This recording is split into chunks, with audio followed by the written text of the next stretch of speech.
পরিস্থিতিকে শান্ত রাখার জন্য আহ্বান জানিয়ে এবং বিশেষ করে আমাদের ভিন্ন ধর্মাবলম্বী আমাদের প্রতিবেশী যারা তাদের সুরক্ষার জন্য সেখানে আহ্বান জানানো হয়েছিল।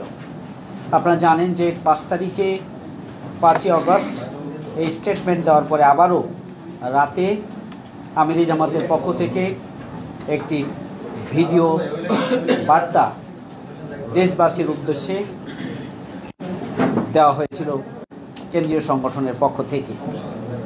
6ই আগস্ট আপনারা জানেন যে আমরা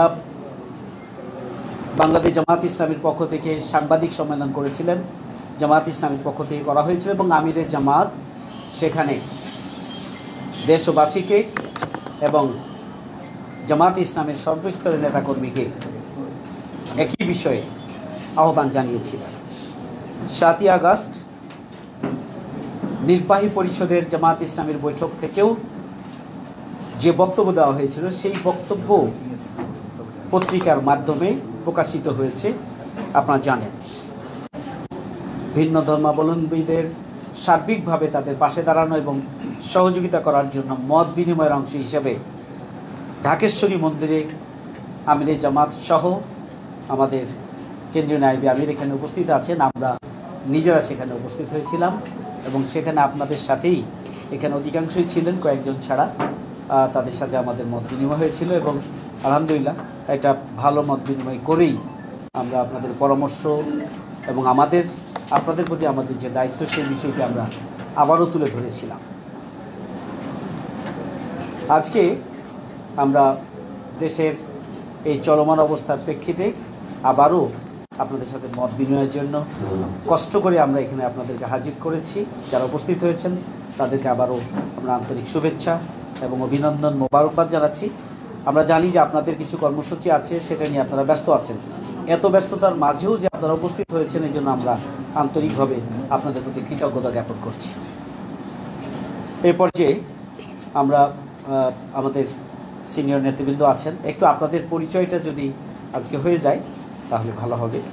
ডান দিক থেকে যদি শুরু হয়, সভাপতি সাহেব। শুভেচ্ছা। আমার নাম বাসুদেব ধর, আমি সভাপতি বাংলাদেশ পূজা উদযাপন পরিষদ। আমার পেশা সাংবাদিকতা। আমার নাম মনীন্দ্র কুমার নাথ, আমি যুগ্ম সাধারণ সম্পাদক বাংলাদেশ হিন্দু বৌদ্ধ খ্রিস্টান ঐক্য পরিষদ এবং সহসভাপতি বাংলাদেশ পূজা উদযাপন পরিষদ এবং আমাদের মহানগর সংগঠনের এই সাবেক সভাপতি। এছাড়া বেসিক্যালি আমি একজন ব্যাংকার ছিলাম, এখন রিটায়ার্ড। আমি অতিরিক্ত ব্যবস্থাপনা পরিচালক হিসেবে মার্কেন্টাইল ব্যাংক থেকে রিটায়ার্ড করেছি। সবাইকে শুভেচ্ছা, নমস্কার, সালাম জানাচ্ছি। আমার নাম ডিএন চ্যাটার্জি। আমি শ্রী শ্রী ঢাকেশ্বরী জাতীয় মন্দিরের বর্তমান পরিচালনা কমিটি, যেটি আইনগতভাবে বাংলাদেশ সুপ্রিম কোর্টের থেকে স্বীকৃত যে ব্যবস্থাপনা কমিটি, আমি তার সাধারণ সম্পাদক। আমি মহানগর আমাদের যে পূজা কমিটির কথা দাদা বললেন, আমি এটির বছর 4-5 আগের সভাপতি এবং বাংলাদেশ পূজা উদযাপন পরিষদের সিনিয়র ভাইস প্রেসিডেন্ট। আপনাদের সবাইকে শুভেচ্ছা। নমস্কার, আমার নাম সন্তোষ শর্মা, আমি বাংলাদেশ পূজা উদযাপন পরিষদের সাধারণ সম্পাদক এবং আমি পেশায় সাংবাদিক। দৈনিক কালবেলা পত্রিকার আমি সম্পাদক ও প্রকাশক।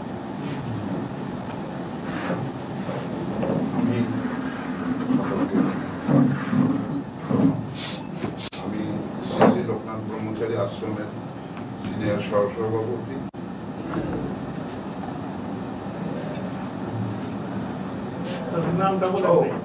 আমার নাম রবীন মুখার্জি। আমার নাম শ্রীকৃষ্ণ ভৌমিক, সাধারণ সম্পাদক ছয়বার।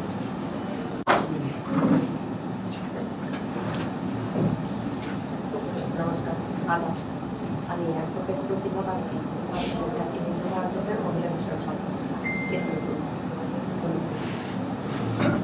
নমস্কার, আমি বিজয় কৃষ্ণ ভট্টাচার্য, মহাসচিব বাংলাদেশ ব্রাহ্মণ সংসদ। আমি অ্যাডভোকেট প্রদীপ কুমার পাল, আমি বাংলাদেশ জাতীয় হিন্দু মহাজোটের নির্বাহী সভাপতি। নমস্কার, আমি অ্যাডভোকেট গোবিন্দ প্রামাণিক, মহাসচিব বাংলাদেশ জাতীয় হিন্দু মহাজোট। নমস্কার, আমি দীনবন্ধু রায়, অ্যাডভোকেট, বাংলাদেশ জাতীয় হিন্দু মহাজোটের কেন্দ্রীয় কমিটির সভাপতি। আচ্ছা, এই দিক দিয়ে তো পরিচয় হয়ে গেছে। বিশেষ একটু প্রথমে তো ওয়েলকাম করছি, বক্তৃতা ফর্মালি করবো। তো সারা দেশে আপনাদের উপর তো নানা রকম নিপীড়ন নির্যাতন হয়েছে, আমরা এই জন্য দুঃখিত। তো পরিস্থিতি কি একটু কুল হচ্ছে? পরিস্থিতি একটু কুল হচ্ছে, good। আর আপনারা যে 2-3টা প্রোগ্রাম করেছেন তো খুব ভালো হইল, এটাও একটা কারণ, সকলে অ্যাটেনশন দিতে পারছে। ঠিক আছে, আমরা তো এই সরকারকে বলেছি যে আপনাদের সাথে যেন জরুরি মিটিং করে। আজকে পত্রিকা দেখলাম আগামীকাল মিটিং হবে। তো এটাকে আমরা কিন্তু প্রেস করছি গভর্নমেন্টকে যে আপনারা তাদেরকে ডাকছেন না কেন, সমস্যা শুনতেছেন না কেন। এবং আমরা এটা মনে করি যে দ্রুত কমিটি গঠন করে এটার জন্য তো কিছু করা ফিল করছি, যাকে আমি ফর্মালি বলবো তাহলে একটুখানি ইমপ্রুভ করছে এখন। ঠিক আছে, আপনাদের থেকে একজন দুজন কি কথা বলবেন? রবীন্দ্রদা একটু। আমরা প্রোগ্রামটা একটু শর্ট করব, কিছুক্ষণ পরেই আমাদের প্রধান উপদেষ্টার সাথে একটা মিটিং আছে। কটার সময়? 4:30 গিয়ে আমাদের পৌঁছতে হবে। বেশিক্ষণ কথা বলার জি, কিন্তু আমরা পুরো তো যমুনা লেটেস্ট অবস্থা জানানো যমুনা। আমি একটু রিকোয়েস্ট করি জি না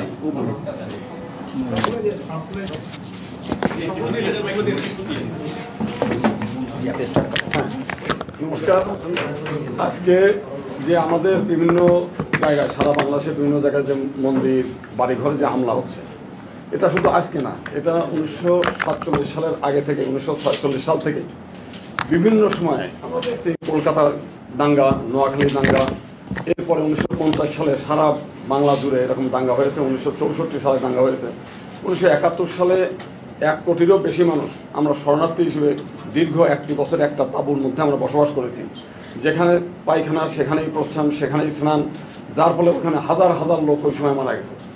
অথচ দেশ স্বাধীন হওয়ার পরে আমার এই দেশের যারা রাজাকার, যারা আলবদর, যারা আলসান যারা ছিল, তাদের সম্পত্তি কিন্তু এনিমি হয়নি, এনিমি হয়ে গেছে শুধুমাত্র হিন্দুদের সম্পত্তি। রমনা কালী মন্দির ধ্বংস করা হয়েছে। তারপরে আমরা দেখতে পাচ্ছি যে ওই সময় থেকেই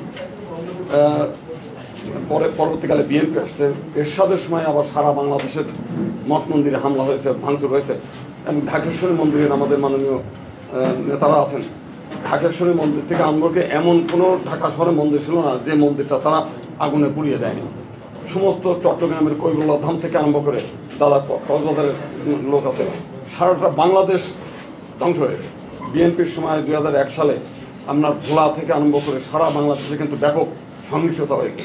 সেই ঘটনাগুলো এবং এই গত টার্মে যে বিএনপি আওয়ামী লীগের ক্ষমতার সময় আমরা নাসিরনগরে দেখেছি, কুমিল্লা থেকে আরম্ভ করে চাঁদপুরে একেবারে সেই চৌমোহনীতে বিশাল বিশাল বড় বড় মন্দির, কোটি কোটি টাকার মন্দিরগুলো একেবারে ধুলায় মিশিয়ে দেওয়া হয়ে গেছে। এরপর আমরা দেখছি সেই ঠাকুরগাঁর সেই পীরগঞ্জ গ্রামকে গ্রাম জ্বালায় দেওয়া হয়েছে, রংপুরের 2-3টা গ্রাম জ্বালায় দিয়েছে। সেই সমস্ত ঘটনাগুলো এর আগেও আমাদের কী বলে নাসিরনগর থেকে আরম্ভ করে চট্টগ্রামে প্রচুর মন্দির এরকম ধ্বংস হয়েছে। কোনো একটা ঘটনা ঘটলেই গ্রামকে গ্রাম জ্বালিয়ে দেওয়ার ঘটনাগুলো ঘটে।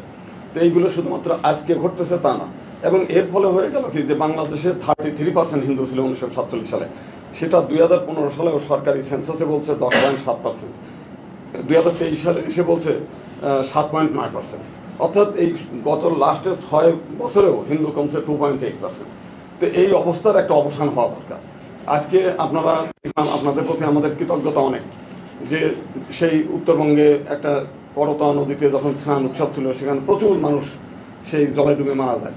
আমরা জানার আগেই দেখেছি যে আপনারা তাদের ওখানে সেই সহযোগিতা করতে গেছেন এবং প্রতিটি পরিবারকে মানে প্রতিজনকে 3 লক্ষ করে টাকা ওই সময় দিয়েছেন। আমরা এর আগেও দেখেছি সেই আমাদের টাঙ্গাইলে একটা পরিবার, আমাদের হিন্দুদের যে অর্থের অভাব আছে তা না, এরপরেও একটা ফ্যামিলি তারা না খেয়ে মারা যাচ্ছিল, একজন মহিলা, সেই মহিলাকে আপনারা মনে হয় সম্ভবত আজীবন এখনও পর্যন্ত তাদেরকে ভরণ পোষণ করেন, অথচ আমাদের হিন্দুদের মধ্যে বহুত কোটিপতি আছে, তারা দেখে না। আমরা বিভিন্ন সময় এগুলোতে আপনাদের মহানুভবতা, এখনও 1992 সালে একবারে বাংলাদেশের 64 জেলায় হামলা হয়েছে। তো সেইগুলোতে আমরা দেখেছি সেই সময় আপনাদের হওয়ার পরেও পরবর্তীকালে দীর্ঘদিন ধরে হচ্ছিল, তখন জামাত ইসলাম এবং সহ মাদ্রাসার ছাত্ররা সেই মন্দিরগুলো পাহারা দিচ্ছিল। এবারও দেখলাম ঢাকেশ্বরী মন্দিরে গিয়ে দেখলাম মানে পাহারা দিচ্ছে, বিভিন্ন বড় বড় মন্দিরে পাহারা দিচ্ছে, যে কারণে আমি মনে করি যে মানে বড় ধরনের একটা ম্যাসাকার হওয়ার একটা ঘটনা হতে পারত, যেটা আপনাদের সহ অন্যান্য বাংলাদেশের সমস্ত নেতৃবৃন্দ আমাদেরকে সহযোগিতা করেছেন বিধায় যে বড় বড় কোনো ঘটনা ঘটে নেই। তারপরেও বিভিন্ন জেলায় মন্দির কিন্তু ভেঙেছে, একেবারে প্রত্যন্ত গ্রাম অঞ্চলে এগুলো কিন্তু ঘটেছে। তো সেই কারণে আমার এটা হচ্ছে একটা স্পেসিফিক, যেহেতু আপনারা একটা রাজনৈতিক দল, একটা রাজনৈতিক সমাধান হওয়া দরকার। আপনাদের কাছে প্রস্তাব যে একসময় আমাদের 72টি সিট ছিল, রিজার্ভ সিট ছিল জাতীয় সংসদে, এবং পাকিস্তানের প্রতিষ্ঠার আগে আমাদের মুসলিম লীগের সঙ্গে হিন্দু নেতৃবৃন্দের একটা সমঝোতা ছিল, চুক্তি।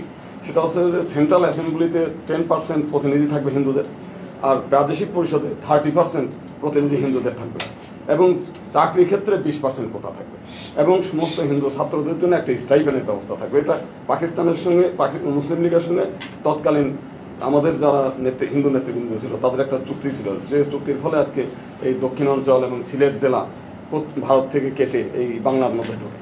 তো আমরা মনে করি সেই পৃথক নির্বাচন ব্যবস্থাটা যদি থাকে, কারণ নির্বাচন প্রত্যেকবার নির্বাচনের পরেই আমরা হলো ফুটবলের মতো ব্যবহার করি। অথচ আজকে পার্লামেন্টে দেখেন, কয়েকদিন আগেও আমাদের এখানে হরিজন পল্লীতে প্রায় 110টা পরিবারকে একেবারে ধুলায় মিশিয়ে দিয়েছে। আমাদের যেসব এমপিরা পার্লামেন্টে একটা কথা বলতে পারতেছে না, আমাদের মানে জাতীয় পার্টির নেতারা গিয়ে ওখানে দেখছে, তারা পার্লামেন্টে কথা বলছে, কিন্তু আমাদের যে উজিরে খামাখা যারা এরা কিন্তু কোনো কথা বলছে না। তো কথা না বলার পিছনে তারা হচ্ছে একটা দলের প্রতিনিধি হিসেবে থাকছে, হিন্দু সম্প্রদায়ের কোনো প্রতিনিধি আমাদের জাতীয় সংসদে নেই এবং যাওয়ার কোনো সুযোগও নেই। তো সেই সুযোগটার জন্য যদি আজকে আমাদের এই ধরনের আমাদের জাতীয় নেতৃবৃন্দরা এখানে আছে, তারা যদি পার্লামেন্টে যেতে পারতো, আমরা যদি যেতে পারতাম, আমরা কিন্তু আমার সমাজের জন্য আমরা কথা বলতে পারতাম এবং সমাজকে আমরা সাহসী করে গড়ে তুলতে পারতাম। আজকে দিন নাই রাত নাই আপনারা মন্দির পাহারা দিচ্ছেন আপনাদের কর্মীরা, অন্তত তখন আমরা কিন্তু সেই ভূমিকাটা রাখতে পারতাম। আমরা চাই একটা সংখ্যালঘু মন্ত্রণালয় হোক এবং জাতীয় সংসদের সংরক্ষিত আসন, এবং সেটা পৃথক নির্বাচনের ভিত্তিতে। তা না হলে হবে কি, বিএনপি ক্ষমতায় আসবে, তার দলের কতগুলো দালাল যারা আছে তারা ক্ষমতায় যাবে, আবার আওয়ামী লীগ আসবে, তার দলের লোকজন যাদের তারা দালালি করে সেই লোকগুলো পার্লামেন্টে যাবে, যারা সমাজের কাজ করবে না।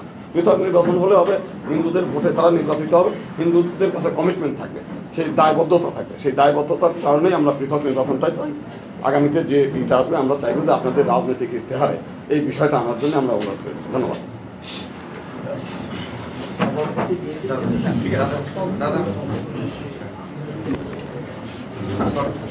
আমি বলতেছি, আমরা বসে বলি, আমরা মত বিনিময় করতে আসছি, এটা কোনো অনুষ্ঠান বিষয় না। আমি খুব সংক্ষেপে বলতেছি, আমরা খুব ভারাক্রান্ত হৃদয়ে আজকে আপনাদের কাছে, এই দুঃসময়ে আপনারা আমাদেরকে ডেকেছেন, এজন্য ধন্যবাদ। আমাদের হৃদয়টা ভারাক্রান্ত কেন সেটা আপনারা জানেন। আমাদের বাড়িঘরে আগুন, আমাদের হিন্দু সম্প্রদায়ের লোকজনের দোকানপাট, ব্যবসা প্রতিষ্ঠানের লুটপাট, বাধ্যতামূলক চাঁদাবাজি। আমাদের কাছে এই পর্যন্ত যা খবর আছে, এই আজকের দিন পর্যন্ত 5 জন নিহত, অসংখ্য আহত, অনেকে বাড়িঘর ছাড়া। আমাদের একটা, আমরা এখানে পার্লামেন্টের মেম্বার হতে আসি বা কোনো কোটার জন্য আসি না আজকের দিন, কেননা এই কোটা বিরোধী আন্দোলন করে কিন্তু আজকে এই অবস্থা, আপনারা আমরা সবাই এই অবস্থা। তো আমাদের একটা যোগ্যতা হলো, বাংলাদেশে যখনই কোনো নির্বাচন হয় তখনই আমাদের উপর নির্যাতন নিপীড়ন নেমে আসে, যখনই কোনো রাষ্ট্রীয় ঘটনা ঘটে তখনই আমাদের উপর নির্যাতন নিপীড়ন নেমে আসে। আপনারা একটা রাজনৈতিক শক্তি, আমরা চাই সকল রাজনৈতিক শক্তি। আরো একটা কথা বলে রাখি, আমরা পূজা পরিষদ বাংলাদেশের কোনো রাজনৈতিক বা কোনো দলের নয়, আমরা আমাদের পূজা পরিষদ বাংলাদেশের হিন্দু সম্প্রদায়ের প্রতিনিধি। আমরা কোনো বিশেষ দলের রাজনীতি করি, আমরা কোনো আমাদের মধ্যে কেউ করতে পারে, এটা বিভিন্ন জন বিভিন্ন, আপনাদের মধ্যেও বিভিন্ন লোক বিভিন্ন পলিটিক্স করতে পারে। পূজা পরিষদ আমরা কোনো রাজনীতি করি, এটা হলো প্রথম। দ্বিতীয় হচ্ছে, স্বাধীনতার পর থেকে আজ পর্যন্ত আমাদের সম্প্রদায়ের উপর যত নির্যাতন নিপীড়ন হয়েছে, দুঃখজনক হলো সত্য, একটি ঘটনারও বিচার পাইনি। একটি ঘটনার আমরা বিচার পাইনি। আপনারা 2001 সালের যে সরকারে আপনারাও ছিলেন ছিলেন, সেই সরকারের সময়ও যখন নির্বাচনোত্তর পরিস্থিতি হলো, দুঃখজনক হলে সত্য, আমরা মনে করেছিলাম আমরা ন্যায় বিচারটা পাবো, কিন্তু আমরা বিচারটা পাইনি। ঠিক একইভাবে যখন 2008 সালে সরকার পরিবর্তন হলো, তারা আমাদের উপর যে নির্যাতন নিপীড়ন হয়েছে সেটার জন্য একটা বিচার বিভাগীয় কমিশন করলো। সেই বিচার বিভাগীয় কমিশনের রিপোর্টও বাস্তবায়িত হয়নি। আমরা যেটা চাই, যে কোনো অপরাধী যারা অপরাধ করে, আমাদের কাছে তাদের রাজনৈতিক পরিচয় বিষয় নয়, সে যে দলেরই হোক, আমরা চাই তাদের বিচার হোক। যে অপরাধ করে, সে দুষ্কৃতকারী, সে দুর্বৃত্ত, তার বিচার করার ব্যাপারে আমি মনে করি না কারো কোনো সীমাবদ্ধতা থাকতে পারে। সমাজে যদি বিচার না হয়, অপরাধীদের যদি সাজা না হয়, তাহলে তো অপরাধ ঘটতেই থাকবে। এইটাই হয়েছে বাস্তবতা। আমরা চাই প্রত্যেকটা ঘটনার নিরপেক্ষ তদন্ত হোক, বিচার হোক। আমরা যাতে এই দেশে, এই দেশ আমার, এই জন্মভূমি আমার, আমি এদেশে থেকে বড় হয়েছি, এই রক্ত মাংসে, এদেশের যুদ্ধ আমাদের অবদান। আমরা চাই যে এই মাটিতেই আমি মরতে চাই, এই মাটিতেই আমি থাকতে চাই। আমাদের শেষ রক্তবিন্দু এখানেই হবে, আমার শেষ কৃত্য এখানেই হবে। আমরা চাই যাদের উপর অত্যাচার, যে সমস্ত ঘটনাগুলো হয়েছে, ইমিডিয়েট বিচার হোক, অতি দ্রুত ট্রাইব্যুনাল করে বিচার করা হোক। আমাদের অন্যান্য যে দাবিগুলো আছে, দীর্ঘদিনের দাবি, আমাদের সংখ্যালঘু বিষয়ক মন্ত্রণালয়, সংখ্যালঘু কমিশন, আমাদের সংখ্যালঘু সুরক্ষা আইন, আমাদের হিন্দু কল্যাণ ট্রাস্টের পরিবর্তে হিন্দু ফাউন্ডেশন সহ আমাদের দুর্গাপূজার ছুটি, অন্যান্য বিষয় সহ সকল দাবি আমরা বিভিন্ন সময় করে আসছি, কিন্তু কোন সরকার আজ পর্যন্ত বাস্তবায়ন করে। আপনাদের কাছে আমাদের, যেহেতু আপনারা রাজনৈতিক দল, আমাদের অনুরোধ, আমরা এই যাতে ভবিষ্যতে কোনো ঘটনা না ঘটে সেটার নিরাপত্তা চাই। আমরা আমাদের সামাজিক নিরাপত্তা চাই।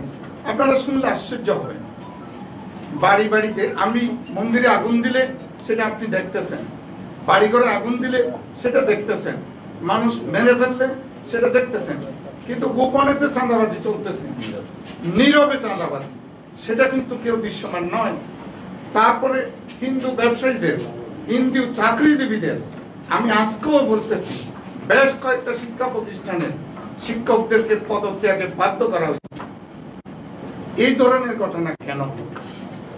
আমরা চাই সম্প্রীতির বাংলাদেশ, আমরা চাই বৈষম্যহীন বাংলাদেশ। আমরা আশা করি আমাদের এই চাওয়ার ক্ষেত্রে আপনাদের উপর পাশে পাবো। অনেক একটু আপ দেওয়া যাচ্ছে না, কারণ আমাদের ওই মিটিংটা একটা কথা বলি, একটা এই অন্তর্বর্তীকালীন সময়ে আমাদের দুইজন প্রতিনিধি বক্তব্য দিয়েছেন, এবং আমাদের একটা দাবি সংখ্যালঘু বিষয়ক মন্ত্রণালয়। আমি আপনাদের কাছে একটা রিকোয়েস্ট করবো যে এই অন্তর্বর্তীকালীন সময়ে সংখ্যালঘু বিষয়ে একজন উপদেষ্টা নিয়োগ করা যায় কিনা, এই বিষয়টা প্রধান উপদেষ্টার কাছে আপনারা পেশ করবেন। একজন তো আছে মনে হয়, আমাদের আমরা চাচ্ছি যেটা আমাদের জন্য বিজয় কৃষ্ণদাস যেটা বলেছে যে এই মুহূর্তে মন্ত্রণালয়ের ব্যাপারটি নয়, উনি বলছে এই মুহূর্তে ধর্ম বিষয়ক, অর্থাৎ হিন্দু সম্প্রদায় ভিত্তিক একজন উপদেষ্টা বিশেষভাবে নেওয়া, যাতে এই সম্প্রদায়ের সাথে যোগাযোগ করে ভালো করে বিষয়বস্তুগুলো, কারণ সময় কম। আর একটু রিকোয়েস্ট থাকবে যে কেউ একজনের নাম বসাই দিতে হবে, যারা অন্তত সোশ্যাল ওয়ার্ক করে কিছু জানে, সমাজ সম্পর্কে মেলামেশা আছে। Thank you. I got the point.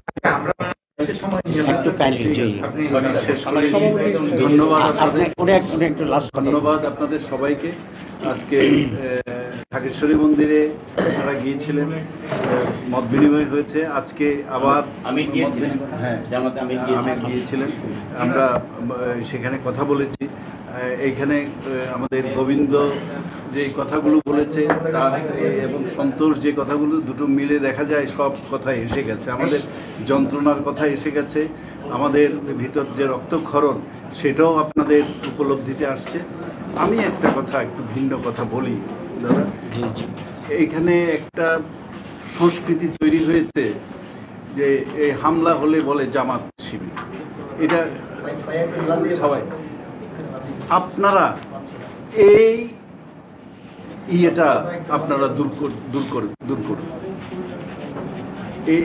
এই যে একটা সবাই আমরা চাই যে আপনারা যেভাবে আমাদের মন্দির পাহারা দিচ্ছেন এবং বিভিন্ন জায়গা থেকে আমরা খবর পাচ্ছি মন্দিরে আপনাদের লোক গেছে, আরও সবাই পাহারা দিচ্ছে, এই কালিমা কেন বহন করতে হবে সেটা আপনারাই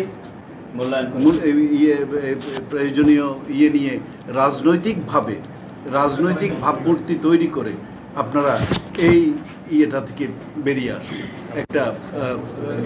এবং এই দুর্বৃত্তায়ন যে হয়েছে আমাদের সমাজে, সাম্প্রদায়িক দুর্বৃত্তায়ন হয়েছে, সেটার ব্যাপারে আপনাদের একটা সুযোগ আসছে এইটা থেকে বেরিয়ে আসার।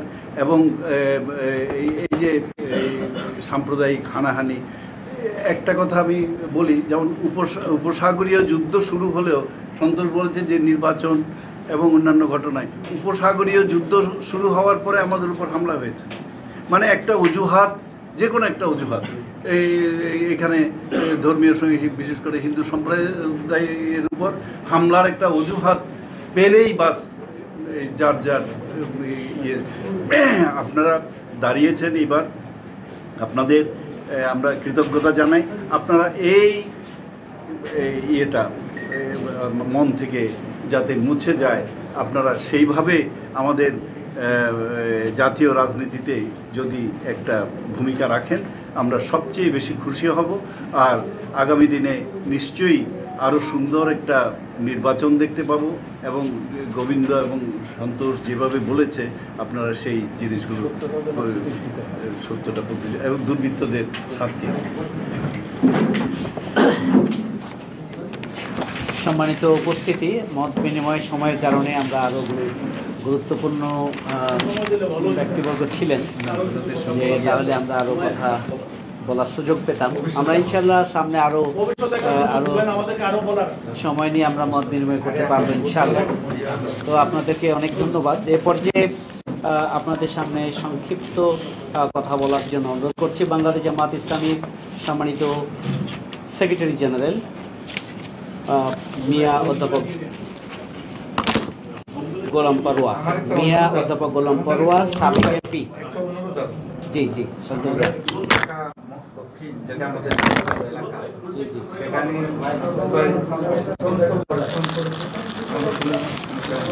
আমি ওনারও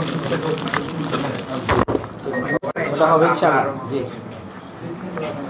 আচ্ছা, বসেই বলি। জি ধন্যবাদ।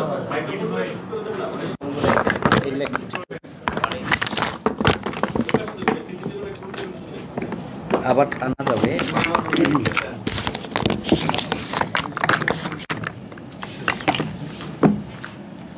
ধন্যবাদ এবং আন্তরিক শুভেচ্ছা, অভিনন্দন। আজকের এই চমৎকার একটি আয়োজন, যে আয়োজনে উপস্থিত আছেন কেন্দ্রীয় এবং ঢাকা মহানগরীর পূজা উদযাপন, হিন্দু বৌদ্ধ খ্রিস্টান ঐক্য পরিষদ, হিন্দু মহাজোট সহ বিভিন্ন ধর্মাবলম্বীদের কেন্দ্রীয় স্থানীয় সংগঠনের যারা প্রতিনিধিত্ব করছেন, নেতৃত্ব দিচ্ছেন, তাদের সকলকে আমাদের ঢাকা মহানগরীর কার্যালয়ে উপস্থিত হয়ে আপনারা আমাদেরকে কৃতজ্ঞতা ভাষা আবদ্ধ করেছেন। জামাত ইসলামের পক্ষ থেকে আমি আপনাদেরকে আবারও আন্তরিক ধন্যবাদ এবং অভিনন্দন জ্ঞাপন করছি। আপনারা সকলেই অবগত আছেন, বাংলাদেশ জামাত ইসলামের সম্মানিত আমির, যাকে আমরা আমাদের কনস্টিটিউশনাল টার্মে আমিরে জামাত সম্বোধন করি, সম্মানীয়, আমরা আমাদের আমির জামাতকে একটি ইনস্টিটিউশন মনে করি। তিনি আপনাদের সঙ্গে শুভেচ্ছা বিনিময় করেছেন ঢাকেশ্বরী মন্দিরে, সেখানে অনেক কথা বলেছেন, আপনারাও বলেছেন, শুনেছেন। আজকে আমাদের সম্মানিত নায়েবে আমির অর্থাৎ ডেপুটি চিফ যাকে আমরা বলি, ডক্টর সৈয়দ আব্দুল মোহাম্মদ তাহের, তার প্রতিনিধি হিসেবে উনি আরেকটা প্রোগ্রামে থাকার কারণে প্রতিনিধিত্ব করছেন। এই জন্য আমি আপনাদেরকে অভিনন্দন জানাচ্ছি। একটা কথা বলে আমি আমার কথা খুব সংক্ষেপে শেষ করছি।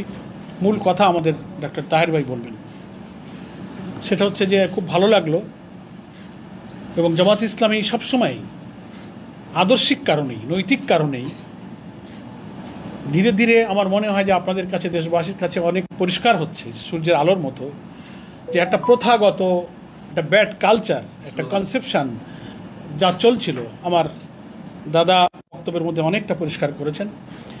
এই অসত্য অন্ধকারের বেড়াজাল ছিন্ন করে একটা নতুন আলোর দিকে কিন্তু একটা সাম্প্রদায়িক সম্প্রীতির চরম জায়গায় আমরা যাচ্ছি, একটা কমিউনাল হারমোনির দিকে আমরা যাচ্ছি।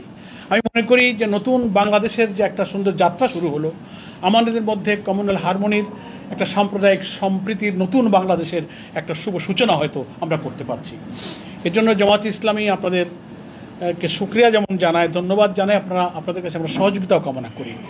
এবং এটা কোনো বাড়তি কথা নয়, আমরা আমাদের সংগঠনের সাংবিধানিকভাবে, গঠনতান্ত্রিকভাবে এবং আমাদের প্রিয় নবী মোহাম্মদ মুস্তফা সাল্লাল্লাহু আলাইহি ওয়াসাল্লামের কাছ থেকে আমরা যে আদর্শ শিক্ষা পেয়েছি, সকল সম্প্রদায়ের ধর্মীয় অবলম্বীদেরকে আল্লাহ রসুল বিদায় হজের ভাষণে, যারা আপনারা জানেন বিশ্বব্যাপী সমাদৃত যে ভাষণ, যে তাদের সম্পদ, মান, সম্মান, ইজ্জত একে অপরের ভয়ের চার্টার অফ মদিনাতে যেমন আছে, বিদায় ভাষণেও আছে, বিদায় হজে সকলকে তিনি মুসলিমদের জন্য আমানত স্বরূপ বলেছেন।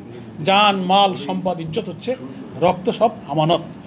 আমরা জামাত ইসলামীর যারা কর্মী হয়, সমর্থক হয়, তাদেরকে এই আদর্শিক শিক্ষায়, এই লজিক্যাল এডুকেশনে আমরা কিন্তু এডুকেটেড করি। এই কারণে নৈতিক দিক থেকে আমরা খুব দৃঢ় থাকি, সাহসী থাকি, যে রাজনৈতিক কোনো কারণে যত অপপ্রচার হোক, যত মিসপ্রোপাগান্ডা হোক, একদিন এইটা অসত্য প্রমাণিত হবে। আজকে ধীরে ধীরে সেই সত্য আজকে প্রকাশ হয়ে উঠছে। এবং আজকে আপনারা আপনাদের মনের যে বেদনা, যে ক্ষোভ, যে যন্ত্রণাটা খুব অল্প সময়ে আপনারা পরিষ্কার করেছেন। আমরা আশা করি আপনাদের সহযোগিতা পেলে এবারের এই কঠিন সময় আমরা যেমন ঢাকা সহ সারা দেশে আমাদের নেতা কর্মীরা মন্দির পাহারা দিয়েছে। আমি কিন্তু একটা হিন্দু প্রধান এলাকার এমপি, খুলনা ডুমুরিয়া ফুলতলা, হিন্দুরা আমাকে ভোট দিয়েছে। লোকেরা বলে তুমি জামাত ইসলামের লোক, তুমি ওখানে এমপি হলে কী করে? অথচ বাংলাদেশে একটা মাত্র আসন যেখানে হিন্দু সম্প্রদায় দাড়িপাল্লার সমর্থনে আলাদা সমাবেশ করে দাড়িপাল্লায় ভোট দেওয়ার জন্য মিছিল করে মন্দিরে গিয়ে শপথ করেছে, পত্রিকায় নিউজ হয়েছে। একটা এক্সেপশন। হ্যাঁ, সব জায়গায় আমাদের হিন্দুরা ভোট দিয়েছে, কিন্তু সেপারেট মিছিল করে দাড়িপাল্লা নিয়ে মন্দিরে গিয়ে শপথ করার মতো একটা এলাকার আমি কিন্তু জনপ্রতিনিধি ছিলাম। সেই জন্য আমার একটা অভিজ্ঞতা আছে যে আপনাদের যে অন্তরটা, যারা একটু যে কোনো ধর্মের লোক, আমি আমার এলাকায় বলি, যে কোনো ধর্মের লোক যদি তার ধর্মের নীতির উপরে সিনসিয়ার থাকে, সে কখনো অসৎ হতে পারে না, সে কখনো ভুল কথা বলতে পারে না। কিন্তু মুশকিল হয়েছে যে আমাদের শিক্ষা সংস্কৃতি আমাদেরকে সে অন্ধকার থেকে আজও বের করতে পারেনি। তাই আসুন, আমরা সত্যের দিকে যাচ্ছি, একটা নিউ ডাইমেনশনে আমরা প্রবেশ করছি। আমাদের আন্তরিক যে সম্প্রীতির বন্ধন তৈরি হলো, ইনশাআল্লাহ আমাদের ভুল বোঝাবুঝি দূর হবে। আমরা সকল ধর্মের মানুষ মিলেমিশে একটি চমৎকার সুন্দর নতুন বাংলাদেশ আমরা গড়তে পারবো, এই আশাবাদ ব্যক্ত করে সকলকে ধন্যবাদ জানিয়ে আমি আমার বক্তব্য শেষ করছি। ধন্যবাদ। সম্মানিত যে আপনাদের সামনে বক্তব্য রাখছেন বাংলাদেশ জামাত ইসলামী সম্মানিত কেন্দ্রীয় নায়েবে আমির, সাবেক এমপি, বাংলাদেশ ইসলামী ছাত্র শিবিরের সাবেক কেন্দ্রীয় সভাপতি, আমি একটু দাঁড়াই, আমাদের একান্ত শ্রদ্ধাভাজন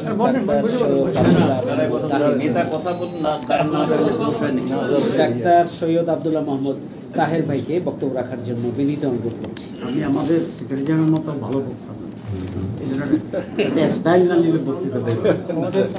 আমরা বক্তৃতা শিখি ওনার কাছ থেকে।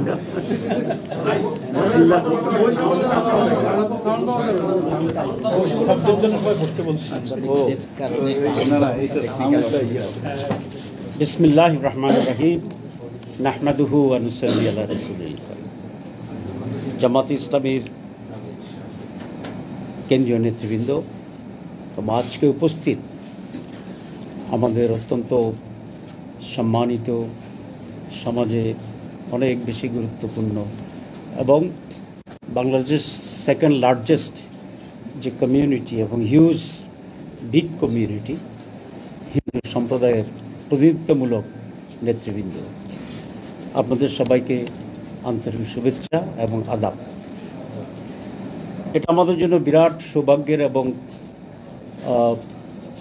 সুযোগ, আমরা অল্প কিছুদিনের ব্যবধানে আপনাদের নেতৃবৃন্দের সাথে দুইবার সাক্ষাতের, মোলাকাতের এবং মত বিনিময়ের সুযোগ পেয়েছি, যেটা অতীতে এমনি করে হয়।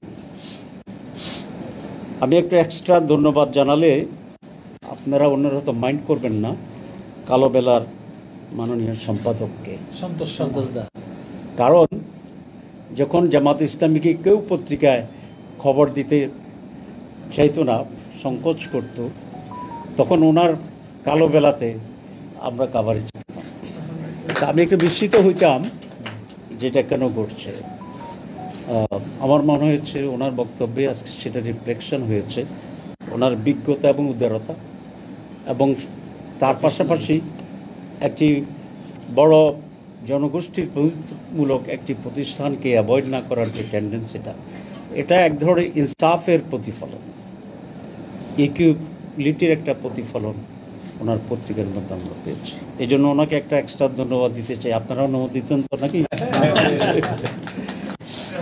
কথা সংক্ষেপেই বলবো, কারণ আজকে একটি ব্যস্ততা বেশি, আপনাদেরও আমাদেরও। কিন্তু আমি মনে করি সংক্ষেপ কথায় সমস্যার সব দিক কাভার হবে না। আমাদের উনি যেটা দাবি করেছে সময় বেশি দিলে হতো, আমি এর সাথে একমত। সেই সুযোগটা আপনারা আমাদেরকে দেবেন, কারণ আমরা সবসময় সকলের সাথে একটি ইন্টারাকশন করার জন্য আগ্রহী, এবং এটা আমাদের মূল সংগঠন এবং আদর্শের একটি কর্মসূচির অংশ। আমাদের মেসেজকে আমাদেরকে আমরা এক্সপোজ করতে চাই। অনেক সময় আমরা সুযোগ পাই না বিভিন্ন জায়গায়, নানা কারণে। আর একটা খুব গুরুত্বপূর্ণ কথা এখানে আসছে, সেটা হচ্ছে মানুষ মনে করে জামাত ইসলামী একটি সাম্প্রদায়িক দল এবং হিন্দু বিরোধী দল। এটা সমাজে খুব বেশি করে একটা ডিপ রুটেড এস্টাবলিশড এক ধরনের মিসকনসেপশন, বিভ্রান্তিমূলক একটি ধারণা। আরেকটি বিভ্রান্তিমূলক ধারণা আপনাদের ব্যাপারে আছে, সেটা হচ্ছে হিন্দুরা মানেই আওয়ামী লীগের ফিক্সড ভোটার, ফিক্সড ডিপোজিট। দুটোই আমি মনে করি সঠিক নয়, বিভ্রান্তিমূলক। জামাত কমিউনাল এবং হিন্দু বিরোধী, এই অপবাদটি অপনোদনের দায়িত্ব আপনাদের। আর হিন্দু মানে আওয়ামী লীগকে ভোট দেয়, এই ভুল তথ্যটি অপনোদনের দায়িত্ব আমাদের। আপনারা যখন বলবেন যে জামাত আমার বাড়িতে হামলা করে নাই, অগ্নিসংযোগ দেয় নাই, হিন্দুদেরকে হত্যা করে নাই, আপনাদের সাক্ষীটা বিশ্বাসযোগ্য হবে। আর আমি যতবারই বলি যে আমি কমিউনাল নয়, আমি হিন্দুদের বাড়ি পাহারা দিই, জ্বালানো তো দূরের কথা, এটা বিশ্বাসযোগ্য হবে না। শুধু আমি শুরুতেই আমাদের সত্য প্রতিষ্ঠার জন্য, সমাজে যখন সত্য থাকে না, ইনসাফ থাকে না, সঠিকতা থাকে না, তখন কোনো বর্ণ বা বিশ্বাসের বিষয় নয়, ধর্ম বর্ণ নির্বিশেষে হিন্দু মুসলমান সকলেই নির্যাতিত হয়, সকলেই বঞ্চিত হয়। এটি হচ্ছে আজকের সমাজে আমাদের সবচেয়ে বড় ক্রাইসিস। আমরা সত্যকে সত্য হিসাবে নিচ্ছি না, আমরা মিথ্যাকে মিথ্যা হিসাবে নিচ্ছি। আমি আপনাদেরকে অনুরোধ করব, আপনাদেরও এটাই হওয়া উচিত, যেটা সঠিক, যেটা কল্যাণকর, যেটা অপেক্ষাকৃত ভালো। অ্যাবসলিউট ভালো লোক তো পাওয়া কঠিন, কিন্তু যেটা অপেক্ষাকৃত ভালো, আপনারা বিশ্বাসের ভিত্তিতে নয়, রাজনীতির ভিত্তিতে নয়, অপেক্ষাকৃত ভালোকে গ্রহণ করবেন, অপেক্ষাকৃত মন্দকে পরিহার করবেন। ভারতে জামাত ইসলামী কাজ করে ইন্ডিপেন্ডেন্ট, আমাদের মতো নয়, অনেকটা নন পলিটিক্যাল।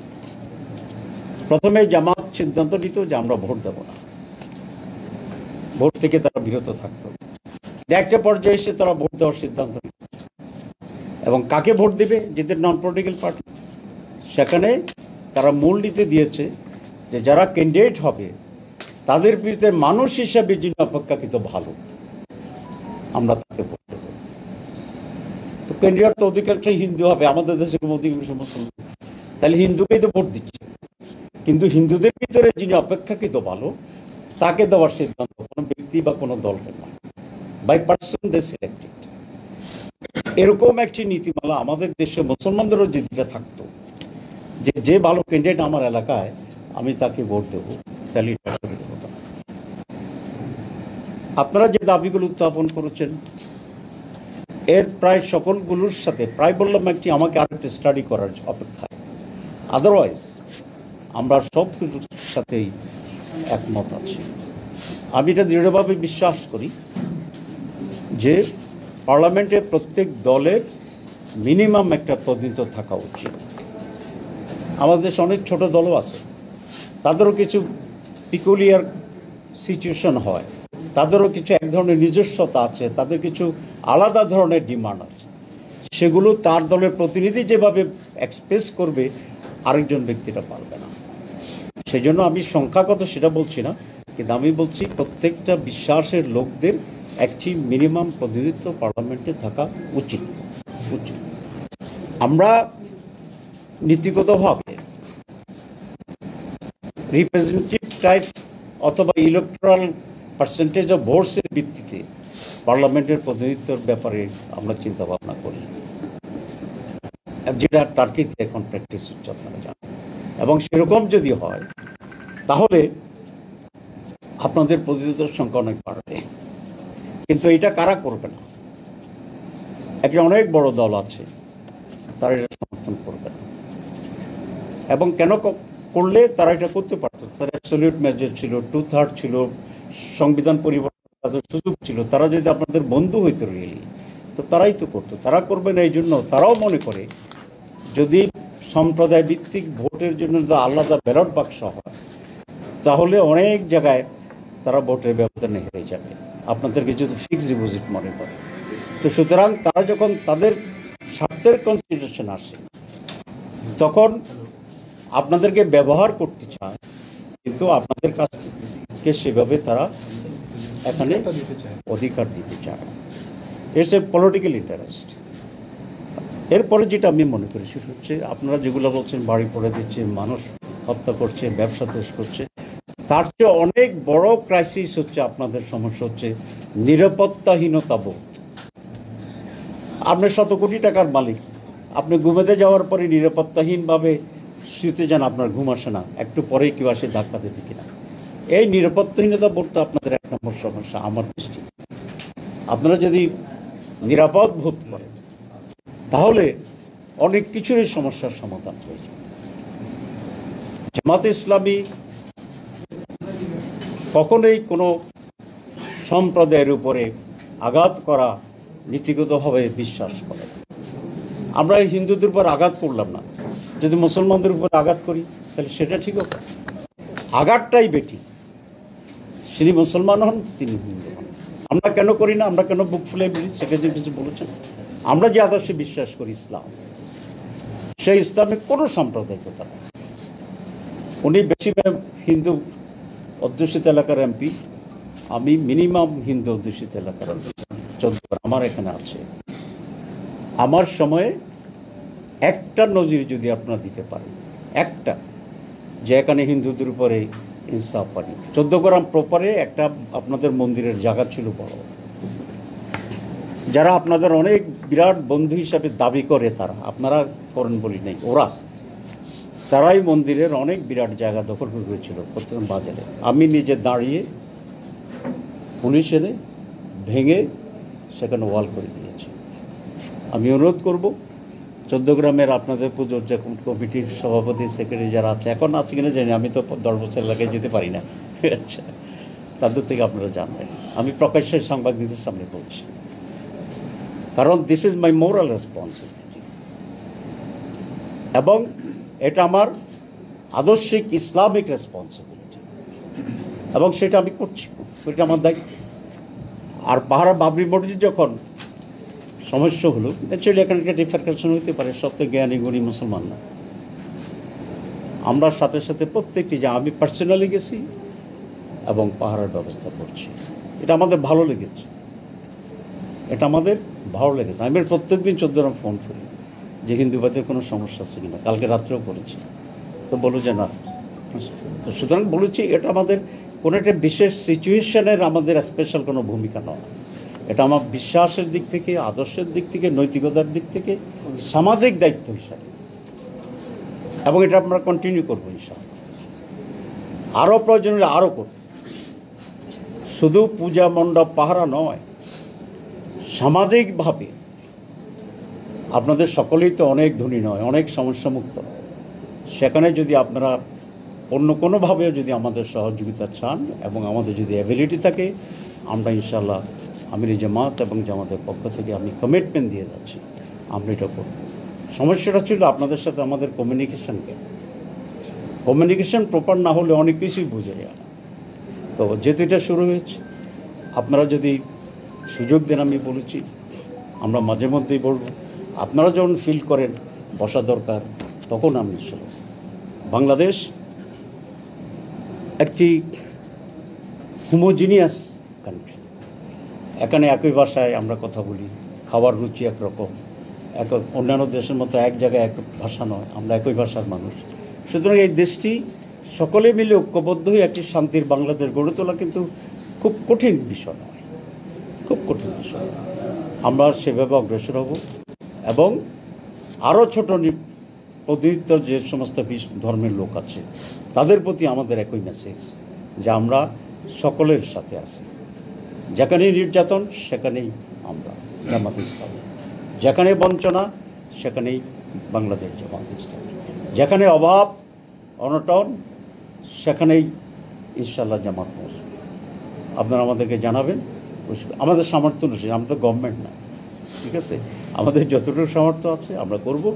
আমাদের একটা সুবিধা হয়, আমাদের দল আমাদের টাকায় চলে। আমি যেটা বলি যে জামাত ইসলামীর টাকা মেরাজ হয়, মেরাজ মানে উঠতে যায়, আর অন্যদের টাকা নাজিল হয়, উপর থেকে নিচে আসে। আমাদের প্রত্যেকটি কর্মী জামাতকে টাকা দেয়, এটা কর্মী হওয়ার শর্ত। এই জন্য জামাত হচ্ছে গরিব মানুষের ধনী দল। আমরা সকলেই গরিব, কিন্তু সকলেই যখন আমরা দেই দলটা ধনী হয়ে যায়। তো সেজন্য আমাদের স্ট্রেংথটা আমাদের আছে। আমরা আপনাদের সাথে ইনশাল্লাহ আরও মত বিনিময় করবো। একটা ছোট্ট কথা আমি বলতে চাচ্ছিলাম, সেটা হচ্ছে এখন তো law and order enforcement authority আসছে। আমরা আজকে দাবি করব দুটা জিনিস। এক হচ্ছে আপনাদের সিকিউরিটির ব্যাপারে যেন সরকারিভাবেই উদ্যোগ গ্রহণ করে। কোনো একটা লোক কোনো একটা দল গিয়ে লাঠিসোলায় দাঁড়িয়ে থাকবে, এটা একটু বেমানান টাইপের, আমরা বাধ্য হয়ে গিয়েছি। কিন্তু আমরা মনে করি এখন সরকারি ফোর্স করবে। 2 নম্বর বলবো ইনশাআল্লাহ যদি করে যে অবিলম্বে কমিশন করে দোষীদের শাস্তি প্রদান করার জন্য। দাবি 1। 2 নম্বর আমি আপনারা যেটা বলেছেন যে বিচারহীনতাটাই বিরাট সমস্যা। এই বিচারহীনতা আপনাদের জন্য 50 বছর, আমাদের জন্য কমপক্ষে 25 বছর। আমাদের কত লোককে হত্যা করেছে, কত ঘরবাড়ি জ্বালিয়ে দিয়েছে। আমি 10 বছর বাড়িতে চাই না, আমি অবশ্যই ইলেক্টেড এমপি লাস্টলি। তো বিষয়টা হচ্ছে শুধু কোনো সম্প্রদায়ের প্রতি না, এটা হচ্ছে মানুষগুলোর রিফ্লেকশন। এই মানসিকতা চেঞ্জ করতে হবে, সঠিক লোককে সিলেক্ট করতে। আমি শেষ করে দিচ্ছি, 91 নির্বাচনের পরে আমি ওমরা করতে গেলাম, তো লোকেরা বললো যে আপনারা নারীকে সমর্থন করলেন কেন? আমরা বেগম জিয়াকে সমর্থন করছিলাম। তা বললাম যে দেখেন, এই জাতি আমাদেরকে 20 আসন দিয়া আত্মাইয়ত দিতে পারছে, যাতে মানে নামাজ শেখার আগে যে আমরা বসে থাকি, তারপরে সালাম ফিরতে হয়, এটার আত্মাইয়ত বলি আমরা। আত্মাইয়ত 20 আসন দিয়ে বসে দিচ্ছে, ডানে এক মহিলাকে দিছে, বামে আরেক মহিলাকে দিছে, শেখ হাসিনার খালেদা জিয়া। তা এখন আমরা যদি সালাম ফিরাইয়া স্বাভাবিক হইতে হয়, তাহলে তো এদিক ওদিক তাকাইতেই। তো যদি ডানে তাকাই খালেদা জিয়া আর বাঁয়ে তাকাইলে শেখ হাসিনা, তাহলে আমি যদি মহিলার দিকে না তাকানোর সিদ্ধান্ত নেই, তাহলে আজীবন আত্মাইয়ত বই থাকতে আমি ধরতে পারি। আমরা কোনো রকমে ডান দিকে সালাম ফিরাইয়া নামাজ শেষ করছি। কিন্তু এই জাতি তো আমাদেরকে ভোট যদি মেজরিটি ইলেক্টেড করতো, তো আমরা তো আর নারী সমর্থনের ভেজালে পড়তাম না। এখানে জাতিরও দায়িত্ব আছে। আমি শেষ করতে চাই এভাবে যে আমি মনে করি যে এখন যেহেতু ল এনফোর্সিং অথরিটি আছে, আর আপনারাও আল্লাহর মেহরবানিতে কিছুটা এখন সোজা হয়ে দাঁড়াচ্ছেন, প্রোগ্রাম করেন। আমাদের যেখানে যেখানে পাহারা আর খুব জরুরি নয়, সেগুলো আমরা আশা করি আমরা উইথড্র করবো। তবে একটা উইথ ওয়ান কমিটমেন্ট আপনাদের, স্ট্রেইট রাত 3টা বাজুক 4টা বাজুক, এটা কোনো প্রশ্ন হবে না। যখনই আপনারা ফিল করবেন, আমাদের আলহামদুলিল্লাহ প্রত্যেক জায়গাতে আমাদের কিছু কিছু সংস্থা আছে। জি, তো আমি শেষ করে কথাটা বলবো, তো আমরা মনে করি গ্র্যাজুয়ালি আমরা করব, কিন্তু আপনারা যখনই চাইবেন তখন আমরা করব। এটা ঠিক আছে কিনা আমরা বাড়াটা আপাতত জেনারেলি যেটা এটা উড্র করি, কারণ আমার কাছে এটা মনে হয় না যে লাঠি লইয়া আপনাদের বাইরে একজন মুসলমান দাঁড়িয়ে থাকবে।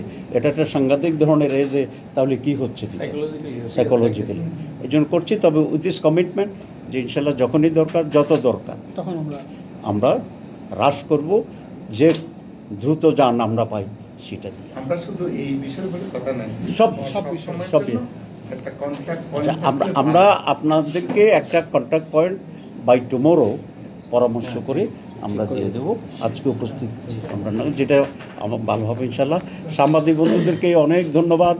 শুধু এটা বলবেন, আমি আপনাদের ন্যাশনালের প্রতি আমার একটা আহ্বান হচ্ছে যে দেশের যে একটি পজিটিভ পরিবর্তন হয়েছে সেটাকে যেন আমরা সম্মান করি এবং আমরা সকলেই যেন পজিটিভ কাজ করি, কারণ এটা একা কয়েকজন মন্ত্রী বা সরকারের পক্ষে সম্ভব না যদি 18 কোটি মানুষ নিজেরা পজিটিভলি কাজ না করে। পুরো জাতিকে পজিটিভ কাজ করার জন্য আহ্বান জানাচ্ছি। কোনো ধরনের হিংসা, বিদ্বেষ, সন্ত্রাস, কোথাও হামলা, লুটপাট এগুলা একেবারেই অগ্রহণযোগ্য গৃহীত কাজ, বা আপনারা কেউ এই কাজের সাথে জড়িত হবেন না। আর জড়িত থাকলে বাকিরা এদেরকে প্রতিহত করবেন। আমি সরকারের কাছে আবেদন জানিয়ে শেষ করতে চাই, এই সরকার একটি নিরপেক্ষ সরকার, নির্দলীয় সরকার। সকল মানুষই আপনাদের কাছে যেন একই মর্যাদা পায় এবং একই রকম নিরাপত্তা এবং অন্যান্য জায়গায় যেন একই রকম স্বাধীনতা ভোগ করতে পারে, আপনারা সেই ভূমিকা পালন করবেন। সবাইকে ধন্যবাদ।